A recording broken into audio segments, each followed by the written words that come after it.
نحمدہ ونصلی علی رسولہ الکریم اما بعد۔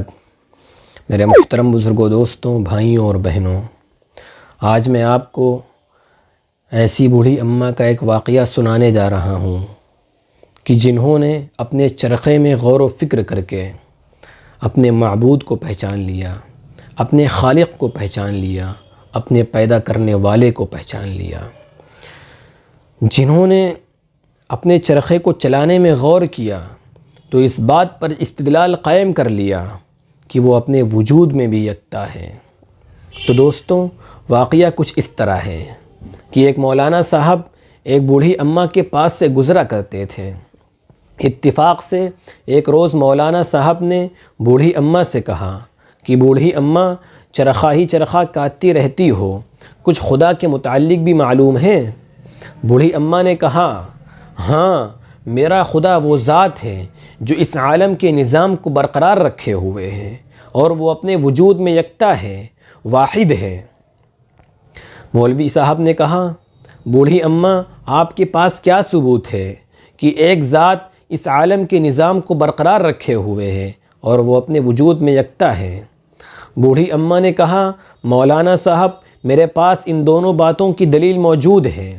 پھر بوڑھی اماں نے چرخے کو ہاتھ سے چلا کر کہا، دیکھو مولانا صاحب، میرے اس چرخے کو میں اس کو چلا رہی ہوں تو یہ چل رہا ہے، میں اس کو چلانا چھوڑ دیتی ہوں تو یہ بند ہو جاتا ہے۔ پس چرخے کے اس فعل نے، چرخے کے اس کام نے میرے دل کے اندر یہ بات جما دی کہ جب اتنی معمولی سی شے، اتنی معمولی سی چیز بغیر کسی کے چلائے نہیں چل سکتی تو اتنا بڑا کائنات کا یہ نظام بغیر کسی کے چلائے کیسے چل سکتا ہے، کہ جس میں انگنت مخلوق رہتی ہے، بے شمار مخلوق رہتی ہے، آسمان و زمین، انسان و جنات، پہاڑ، دریا وغیرہ وغیرہ۔ حالانکہ یہ سب اپنے نظام عمل میں پورے طور پر مصروف ہیں۔ اے مولوی صاحب، وہی میرا خدا ہے، وہی میرا معبود ہے۔ اور دوسرا دعویٰ میرا یہ تھا کہ وہ اپنے وجود میں یکتا ہے۔ مولانا صاحب، وہ بھی میں نے اس چرخے سے ہی سیکھا ہے۔ دیکھو، اگر اس چرخے کو دو لوگ چلانے لگیں، ایک ادھر سے دوسرا ادھر سے، تو یہ چرخہ ٹوٹ پھوٹ کر درہم برہم ہو جائے گا۔ عقل مندی کا دعویٰ کرنے والوں، دیکھو کیا سوچ تھی بوڑھی اماں کی، کیا ایمان تھا ان کا۔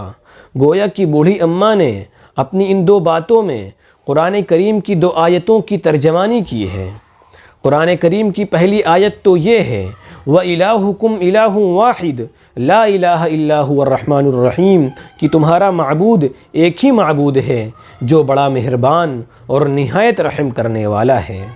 اور دوسری آیت یہ ہے، لَوْ كَانَ فِيهِمَا آلِهَةٌ إِلَّا اللَّهُ لَفَسَدَتَا فَسُبْحَانَ اللَّهِ رَبِّ الْعَرْشِ عَمَّا يَصِفُونَ، کہ اگر ہوتے آسمان و زمین میں چند معبود خدا کے علاوہ تو یہ زمین و آسمان ٹوٹ پھوٹ کر درہم برہم ہو جاتے، کائنات کا نظام تہس نہس ہو جاتا۔ میرا محترم بزرگوں، دوستوں، ان باتوں کا خلاصہ یہ ہے، نچوڑ یہ ہے کہ اللہ رب العزت واحد ہے، وہ اپنے وجود میں یکتا ہے۔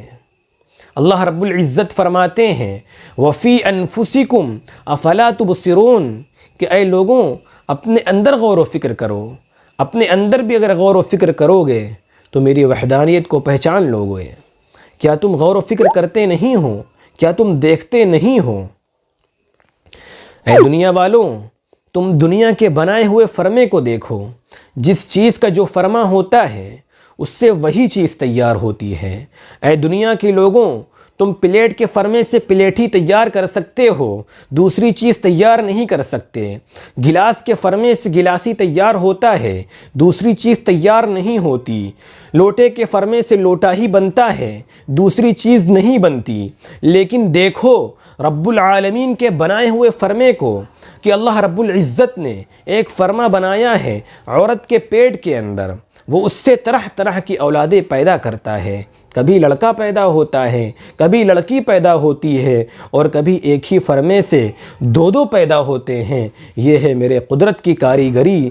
فی کل شیء لہ آیۃ تدل علی انہ واحد، ہر چیز خدا کے وجود پر دلالت کرتی ہے اور یہ پتہ دیتی ہے کہ اس کی ذات میں کوئی شریک نہیں، اس کی صفات میں کوئی چیز شریک نہیں۔ اس لیے ہر فرد بشر پر یہ بات لازم اور ضروری ہے کہ اس کی خدائی میں کسی کو شریک نہ کرے، وہی معبود حقیقی ہے، اسی کی عبادت کی جائے۔ اگر اب کسی انسان نے ایسا نہیں کیا تو اس پر یہ شعر صادق آئے گا کہ نہ خدا ہی ملا نہ وصال صنم، نہ خدا ہی ملا نہ وصال صنم، نہ ادھر کے رہے نہ ادھر کے رہے۔ اللہ رب العزت سے دعا ہے کہ وہ ہم سب کو ایمان پر باقی رکھے اور شرک و بدعت سے محفوظ فرمائے۔ وآخر دعوانا الحمد للہ رب العالمین۔